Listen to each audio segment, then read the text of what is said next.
साथियों, सबसे पहले तो आज मैं ईद के अवसर पर अपने तरफ से, क्षेत्र की तरफ से, कलाकारों की तरफ से सबको मुबारकबाद देता हूं। आज आपके सामने हूं। संघर्ष ही जीवन है भाग 1 और भाग 2 में आपने बहुत ही रुचि लेकर के सुना भी है और कमेंट भी किया है। और अगला संघर्ष ही जीवन है का भाग कब आएगा, हमारे साथियों ने अपने कमेंट के माध्यम से फरमाइश भी किया है। एक हमारे मित्र भी कह लीजिए, बड़े भाई भी कह लीजिए, या यूं कहें तो हमारे गुरु भी कह लीजिए, बिरहा के भीष्म पितामह आदरणीय परशुराम यादव जी ने, जिन्हें पंडित की भी उपाधि मिली है, कमेंट किया है कि काशीनाथ जी आपने बहुत सही कहा है, लेकिन मैं ये जरूर चाहता हूं कि संघर्ष ही जीवन है कि अगले भाग में आप नए कलाकारों को जो दूसरी तरफ भटक गए हैं, शायद उन्हें ये संघर्ष की परिभाषा समझ आए कि ना आए, उन्हें थोड़ा सरल भाषा में भी समझाने की कोशिश करें। मैं बड़े भाई से के माध्यम से आप लोगों को यह ज़रूर निवेदन करना चाहता हूं कि अगर किसी के समझ में समझने के लिए कोशिश करे और न आए तो समझाना मतलब होता है, लेकिन समझ करके भी कोई न समझे तो आप लाख समझाते रहिए, कोई समझने के लिए ही तैयार न हो तो न इसमें मेरा दोष है और न कहीं से आपका दोष है। फिर भी मैं ज़रूर चाहता हूँ कोई समझे न समझे, करे न करे, लेकिन अपने फ़र्ज की अदायगी हम ज़रूर करना चाहता हूँ। क्या कहें हमारे श्रोता भाइयों, बहुत कलाकार तो यूँ भी कह देते हैं कि हम फलां से अच्छा गाते हैं, लेकिन हम कभी एमएलसी नहीं हो पाए और काशीनाथ 3-3 बार एमएलसी हो गए।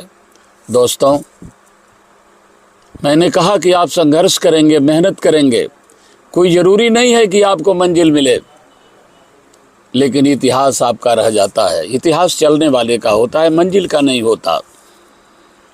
आज उस समय में मैं संघर्ष के तीसरे भाग में आपको सुनाने जा रहा हूं। जिस समय देश का लोकतंत्र खतरे में है, लगता है भारत का संविधान खत्म हो जाएगा, लगता है हम 500 साल पीछे चले जाएंगे, न हमें बोलने की आज़ादी रह पाएगी, न आपको सुनने की आज़ादी रह पाएगी। ऐसे माहौल में हम आपको जीवन ही संघर्ष है का तीसरा भाग सुनाने जा रहे हैं कि हर तरफ वीरानियाँ हैं, हर तरफ उजड़ा नगर है, जिंदगी के साज का अब बेसुरा हर एक स्वर है, बेरुखी नफरत दगाबाजी कलह दहशत के साए, रात काली भोर काली और काला दोपहर है। सिर से सीने में कभी, पैर से पाँव में भी, एक जगह हो तो कहें दर्द इधर होता है। एक तरफ बेरोजगारी, एक तरफ भुखमरी, दूसरी तरफ महंगाई, तीसरी तरफ किसानों की बदहाली, चारों तरफ अंधेरा दिखाई दे रहा है मुल्क के सामने। ऐसे में संघर्ष के तीसरे भाग को आपके सामने प्रस्तुत कर रहा हूं। दोस्तों, मैं और कहीं से नहीं, अपने ही बीच की एक संघर्ष गाथा सुनाने जा रहा हूं। हमारा और शायद नए कलाकार ये समझेंगे कि आखिर काशीनाथ का संघर्ष कैसा रहा है, आखिर क्यों इनको एमएलसी बनाया गया, क्यों दूसरे को नहीं बनाया गया।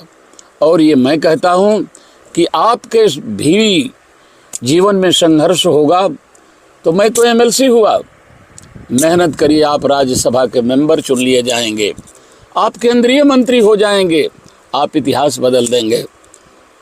1991 की बात है, हमारा और बड़े भाई परशुराम जी का बिरहा रसड़ा के बगल में, गांव का नाम नहीं पकड़ूंगा क्योंकि अब इतने दिन के बाद कहानी ही बता दूं, गांव का नाम क्या पकड़ूं।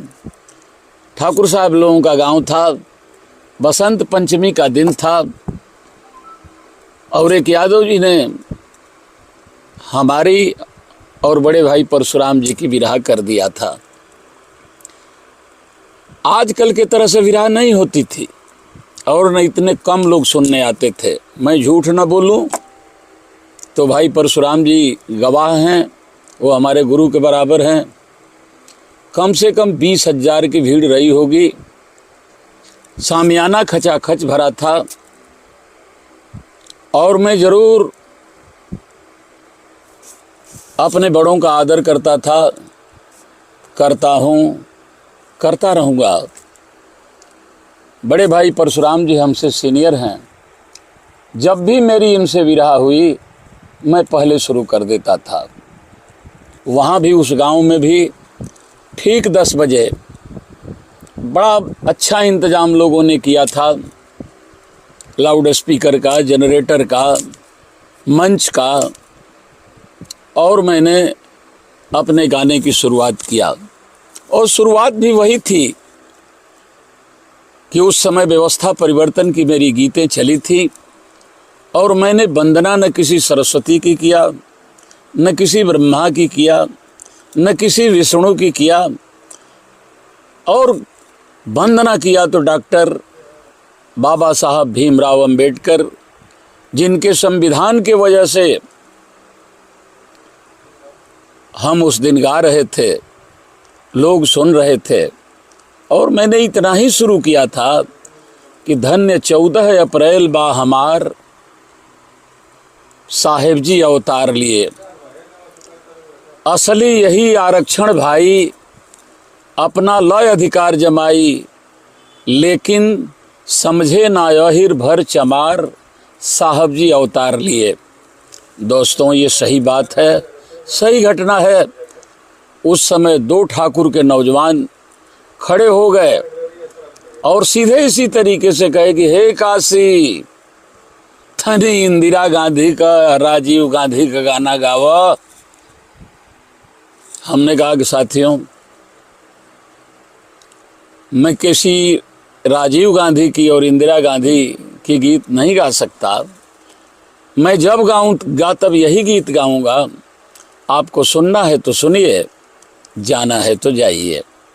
खैर, बड़े शराफत से वो दोनों लड़के सामियाने के बाहर चले गए और जा कर के सबसे पहले बोला तो उन्होंने कुछ नहीं, लेकिन 4-5 ईंट के टुकड़े उन्होंने जनता के बीच में फेंका। 1-2 घायल भी हो गए, जनता खड़बड़ा गई। खैर, किसी तरीके से बैठाया गया। हम फिर हुए खड़ा गाने के लिए और ज्यों ही गाए कि लेकिन समझे ना यहिर भर चमार, साहब जी अवतार लिए, उसी समय उन्होंने जनरेटर का तार काट दिया। अंधेरा हो गया, फिर गाना बंद हो गया। इसके बाद किसी तरीके से जनरेटर का तार जोड़ा गया और ये हुआ कि फिर विरहा हो। तो परशुराम भाई सीधे साधे शरीफ आदमी, मेरे बड़े भाई, ये खड़े हुए और इन्होंने एक बात बड़ी नम्रता से कहा कि अरे दंगा करने वाले लड़कों, आओ, जो लोग तुम लोग जो चाहते हो वही गीत मैं शुरू करूंगा। लेकिन जनता तो बौखलाई हुई थी। आधा मैं गा लिया था। लोगों ने कहा कि नहीं नहीं, काशीनाथ गाना पूरा कर लेंगे, तब भाई परशुराम जी आप गाइएगा। अब तो मुझे क्रोध आया और मैं खड़ा हुआ। 20,000 लोग थे, बैकवर्ड क्लास के लोग थे। हमने कहा कि काशीनाथ एक बार गाया, 2 बार गाया, काशीनाथ की ही गीत सुनना चाहते हैं आप में पानी है काशीनाथ की गीत सुनने का? ये 3 लौंडे ईंट का टुकड़ा फेंक दिए, ये तीन लौंडे जनरेटर का तार काट दिए। आप 20,000 की तादाद में लाठी डंडा लेकर के बैठे हुए हैं। आप में दम नहीं है, आपके जंघे में जोर नहीं है कि आप काशीनाथ की विरहा सुन लें। इतना कहने की देर थी मेरे साथियों। लोगों ने कहा कि ठीक है, विरहा अब बाद में हो जाएगी। सारे लोगों ने लाठी डंडा लेकर के उन दोनों लड़कों को लखेद लिया, भाग चले। खैर भाग गए। फिर जनरेटर का तार जोड़ा गया, लोग इकट्ठा हुए।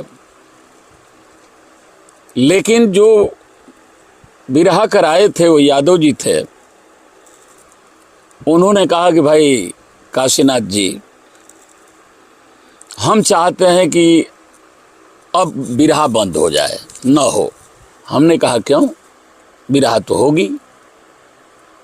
उन्होंने कहा नहीं, आखिर ये सरस्वती पूजा का कार्यक्रम है और इसमें चंदा उन लोगों ने भी दिया है। हमने कहा ये बात तो पहले बतानी चाहिए थी। खैर, आपकी इच्छा है तो गाना नहीं होगा। 2 बजे रात में भी राह बंद हो गई। लेकिन उसमें हम लोगों के उस्ताद आज नहीं हैं, श्री नारायण यादव जी भी थे। उन्होंने कहा काशीनाथ, ये ठाकुर लोगों का गांव है और ठाकुर के लड़के थे, तो बेहतर होता कि हम लोग यहाँ से नगरा होकर के चलते, इस गांव के रास्ते से न चलते, वरना अनर्थ हो जाएगा। हमने कहा गुरुजी, हम भगेड़े आदमी नहीं हैं, हम जान हथेली पर लेकर के व्यवस्था परिवर्तन की गीत गाते हैं। आप उधर से जाइए, लेकिन हम तो इसी गांव से होकर के जाएंगे।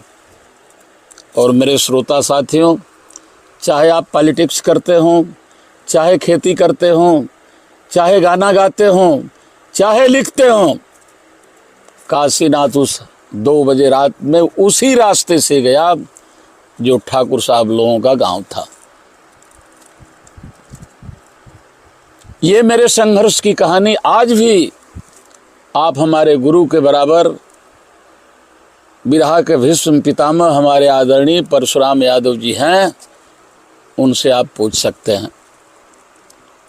अगर आप संघर्ष करेंगे, संघर्ष आपका जीवित रहेगा। एक दूसरी कहानी बताऊं, संघर्ष की मेरी बहुत कहानियां हैं, पॉलिटिक्स की भी हैं, गाने की भी हैं। धीरे धीरे आप लोगों के बीच में बताता रहूँगा। मेरे दोस्तों, हल्ला तो था, काशीनाथ आज मार दिया जाएगा, कल मार दिया जाएगा। मैं भी जान हथेली पर लेकर के ही गा रहा था। दोस्तों, एक बार मेरी बिरहा मऊ के करीब में सरवा है, सरवा गांव 92 सन था, मेरी बिरहा हुई। लोगों ने रख दिया। सेंटर में कांग्रेस की हुकूमत थी, कल्पनाथ राय जी मंत्री थे। लेकिन वहाँ के कुछ लोगों ने कहा, सरवा के यादव ने मेरी बिरहा कराया था, यादव जी ने। लेकिन वहाँ के कुछ तथाकथित लोगों ने कहा कि इस गांव में काशीनाथ की बिरहा नहीं होने दी जाएगी। आप गलत मानेंगे, लेकिन सही मानना पड़ेगा। आज भी सरवा गांव है और उस जमाने के लोग हैं, आप जाकर पता कर सकते हैं कि जब मैं वहाँ बिरहा गाने के लिए 9 बजे पहुँचा तो उस गांव के चारों तरफ फोर्स लगी हुई थी। और ये पहले से पता लग गया था कि फोर्स होगी, तो हमारे लोग भी, हमारे लोगों का अर्थ बहुजन समाज के लोग, बहुजन समाज का अर्थ शेड्यूल कास्ट और बैकवर्ड क्लास के लोग चारों तरफ से एकत्रित थे कि लगता है कि काशीनाथ आज घिर गया है, उसका साथ हम लोगों को देना चाहिए। बिरहा होगी नहीं होगी, लेकिन उसे अकेले न छोड़ा जाए। मैं सरवा गांव में पहुंचा। लोगों ने पहले मुझे कहा कि बेहतर हो कि न जाएं। हमने कहा यही बेहतर है कि मैं जाऊंगा, और मैं गया। पुलिस ने मुझे घेर लिया। दोस्तों क्या बताऊं, कभी कभी चाह करके भी इच्छा पूरी नहीं होती है। इच्छा तो थी कि लाख अवरोध के बाद, लाख विरोध के बाद उस गरीब यादव के यहाँ मेरी विरहा हो, लेकिन क्षेत्र के लोगों के इकट्ठा होने के बावजूद भी, अब चूंकि माननीय कल्पनाथ राय जी केंद्र में मंत्री थे और उनका आदेश था कि काशीनाथ की विरहा इस सरवा गांव में नहीं होनी चाहिए, पुलिस ने मुझे गिरफ्तार कर लिया और ठीक 4 बजे मेरी रिहाई हुई। उस समय न गाने का वक्त था और न पब्लिक थी। मैं घर चला आया। मैं बड़ा उदास बैठा हुआ था। आखिर क्या हो जाता, नहीं विरहा हुई, नहीं गा पाया, फिर दूसरे दिन गाने चला जाता।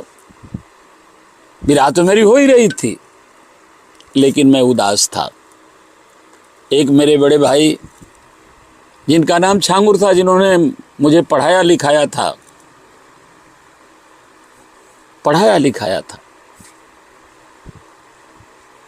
एक दिन उदास देखे, 2 दिन उदास, कहीं से मैं बिरहा गा करके आता था तो उदास रहता था।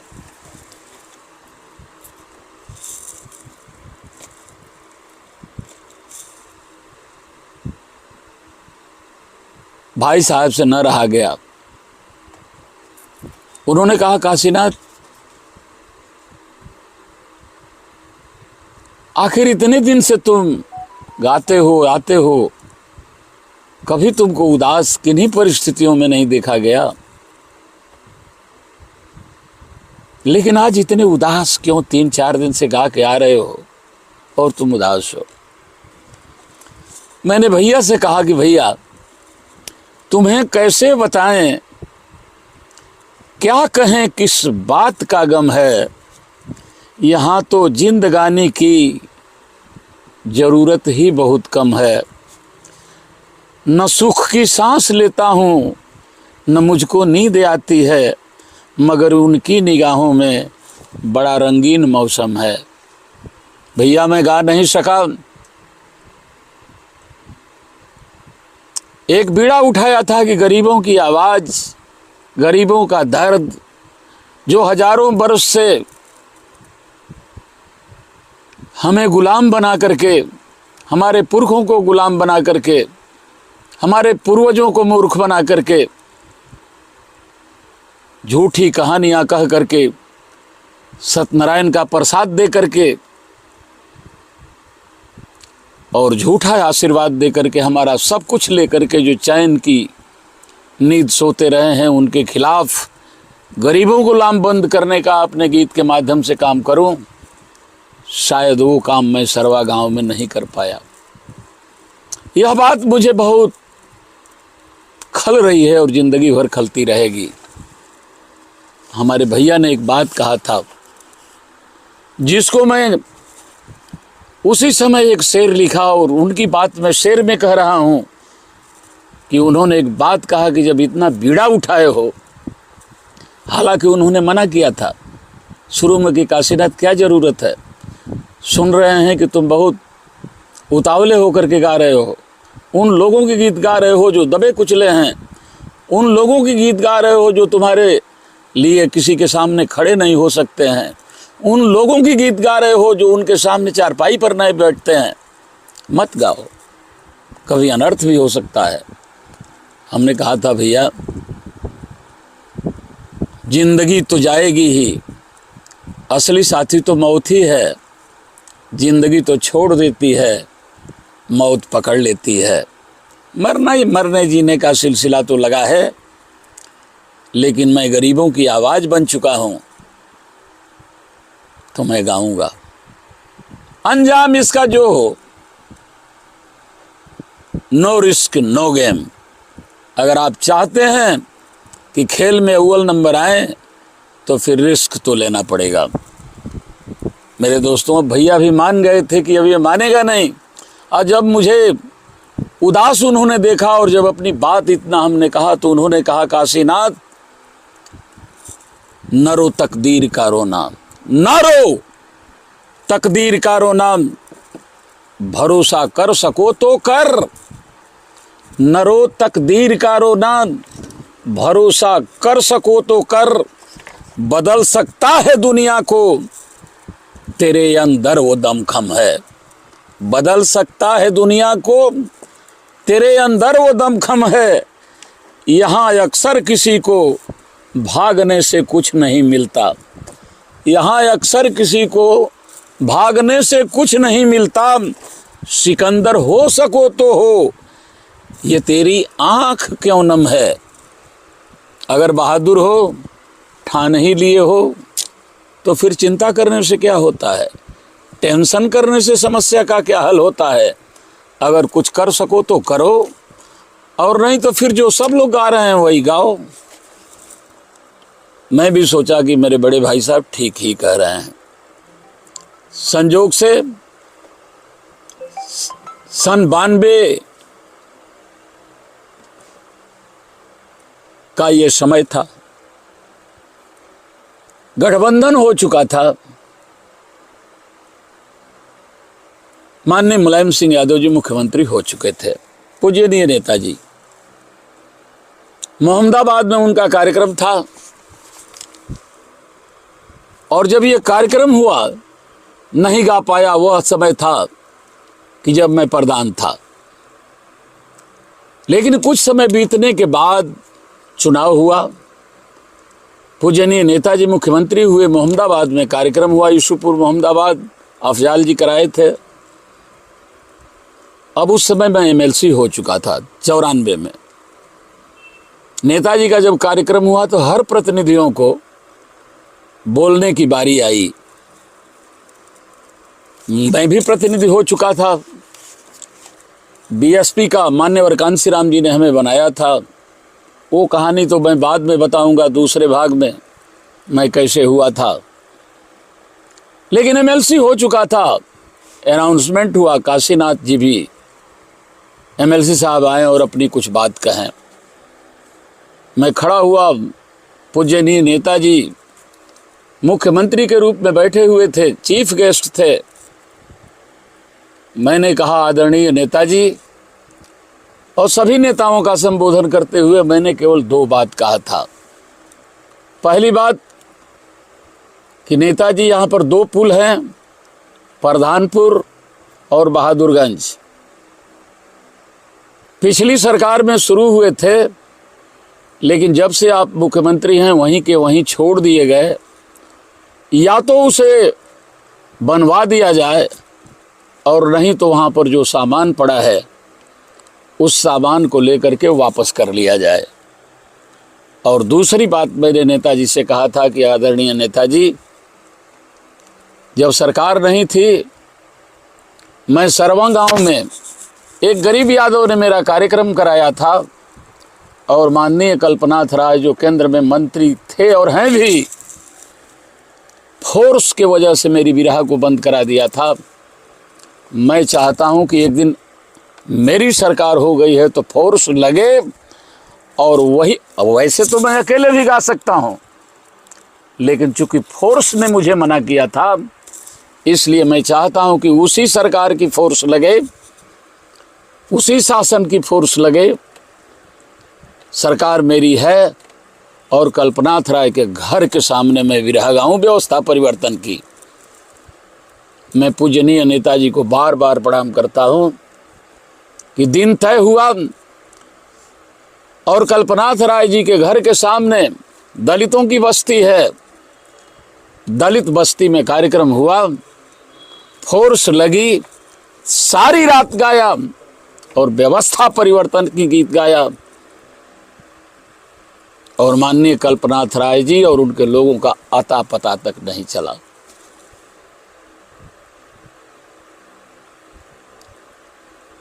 मेरे दोस्तों, मेरे कहने का अर्थ कुछ और दूसरा नहीं था। कुछ होने के लिए, कुछ करने के लिए संघर्ष करना पड़ता है, और संघर्ष करने के लिए बाजुओं में ताकत चाहिए, हिम्मत चाहिए, साहस चाहिए, आत्मबल चाहिए, निर्भीकता चाहिए। मेरे कलाकार साथियों, जब कभी मैं किसी के द्वारा सुनता हूं या कोई नेता भी कह देता है कि गाने बजाने वाले को नेताजी ने और मान्यवर कांसी राम जी ने MLC बना दिया, या कोई भी कलाकार कह देता है उनसे मैं अच्छा गाता हूं और वो MLC हो गए, हम नहीं हुए। आप भी होंगे, हमसे बड़े होंगे, और मैं उम्मीद करता हूं, इच्छा भी जाहिर करता हूं कि हमारे कलाकार मेहनत करें और हमसे ऊंचे ओहदे पर जाएं। लेकिन दोस्तों, याद रहे, आज़ादी भी तभी मिली है जब 13 वर्ष का खुदीराम फांसी के तख्ते पर चढ़ा है। राजगुरु सुखदेव, राम प्रसाद बिस्मिल, अशफाक उल्लाह खां, इनकलाब जिंदाबाद बोलते हुए फांसी का तख्ता चूमे हैं। लड़ाई आज उन जालिमों से है जिनके बारे में जब जेल में गए भगत सिंह तो उन्हें पता चला, उन्होंने जेल में से कहा था कि आज मुझे पता चला है कि मैं तो नकली दुश्मनों से लड़ रहा था, असली दुश्मनों से, असली गरीबों के दुश्मनों से, असली देश के जालिमों से तो बाबा साहब डॉक्टर भीमराव अंबेडकर लड़ रहे हैं। अगर मैं जेल से छूटा तो जो देश के अंदर के जालिम हैं, देश के जालिम हैं जो आज तक हमें गुलाम बना करके रखे हैं, मैं बाबा साहब डॉक्टर भीमराव अंबेडकर के साथ होकर के सही लड़ाई लड़ने का काम करूंगा। और उन्होंने कहा था कि ऐ नौजवानों, बहुजन के नौजवानों, एक बात सुन लो कि भारत के वो नौजवान जो ईश्वरवादी हैं वो हमारी समझ से नपुंसक हैं, क्योंकि कायर ईश्वरवादी होता है, बहादुर आदमी अपनी तकदीर स्वयं लिखता है। आज उस समय में मैं संघर्ष का तीसरा भाग, संघर्षी जीवन का तीसरा भाग आप लोगों के बीच में रख रहा हूं। जब कहा था कि हवाई चप्पल पहनने वाला हवाई जहाज पर चलेगा, हवाई जहाज ही बेच दिया। कहा था कि 15 लाख खाते में देंगे, 15 नया पैसा नहीं दिया। कहा था 2 करोड़ लोगों को नौकरी देंगे हर साल, 2 को नौकरी नहीं दिया। कहा था किसानों की आय दोगुनी करेंगे।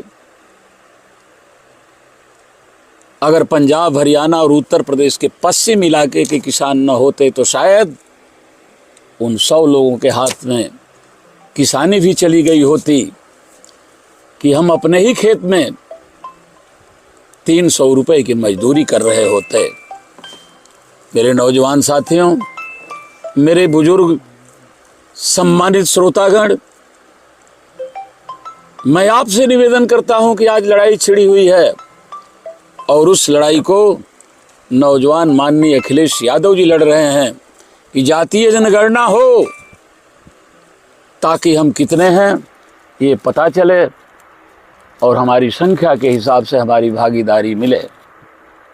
अगर हमारा संघर्षी जीवन है, आप पसंद करते हैं, संघर्ष को सुनने के लिए तैयार हैं, तो हम और आप मिलकर के इस संघर्ष में अपना योगदान दें, ताकि कम से कम समाजवादी पार्टी के 40 MP जिता करके भेजें। कोई भी केंद्र में सरकार हो तो हमारे समर्थन से हो और हम पूरे देश के अंदर जातीय जनगणना करा सकें, ताकि उचित भागीदारी हमें और आपको मिल सके। तो शायद संघर्ष ही जीवन है, मेरे सुनाने का कुछ अर्थ भी मिल जाए। मैं ज़रूर चाहता हूँ, ज़रूर उम्मीद करता हूँ, आशा करता हूँ कि आप इस आने वाले संघर्ष में ज़रूर शामिल होंगे, अखिलेश यादव जी का साथ देंगे, समाजवादी पार्टी का साथ देंगे और हम बहुत ही जल्दी बिरहा का भी संघर्ष, राजनीति का भी संघर्ष आपको अलग अलग भागों में ले आते रहेंगे। तब तक के लिए हम आप लोगों से प्रणाम करते हुए अपनी बात को समाप्त करना चाहेंगे। बहुत बहुत धन्यवाद, बहुत प्रणाम आपको।